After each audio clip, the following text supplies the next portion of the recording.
Hello friends, welcome to Aldeen's mom channel. ഇന്നിവിടെ തയ്യാറാക്കാൻ പോകുന്നത് തക്കാളി ചമ്മന്തിയുടെ റെസിപ്പിയാണ്. ചോറിൻ്റെ കൂടെ ഈ ചമ്മന്തി കൂട്ടി കഴിച്ചാൽ ചോറ് കഴിയണ വഴി അറിയില്ല.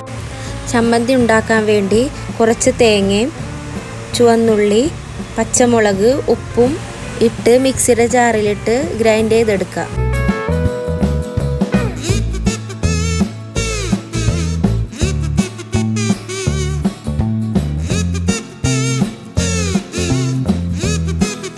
ഗ്രൈൻഡ് ചെയ്ത് വെച്ചതിന് ശേഷം പാൻ അടുപ്പത്ത് വെച്ച് ആവശ്യത്തിനനുസരിച്ച് വെളിച്ചെണ്ണ ഒഴിച്ചു കൊടുത്ത് കടുക് പൊട്ടിക്കുക. കടുക് പൊട്ടിയതിന് ശേഷം തക്കാളി, കുറച്ച് ഉപ്പ്, കുറച്ച് മുളക് പൊടിയും ഇട്ട് നല്ലോണം ഉടച്ചു കൊടുക്കുക.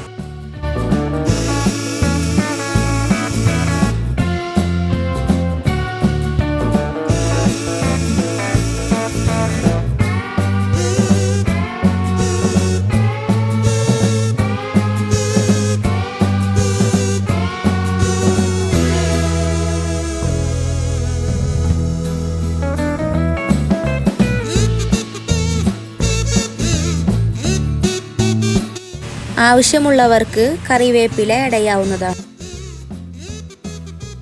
ഉടച്ചു കഴിഞ്ഞതിന് ശേഷം ഗ്രൈൻഡ് ചെയ്ത് ഇട്ട് കൊടുത്തു കഴിഞ്ഞാൽ നല്ല സൂപ്പർ ടേസ്റ്റി ആയിട്ടുള്ള തക്കാളി ചമ്മന്തി റെഡിയായി.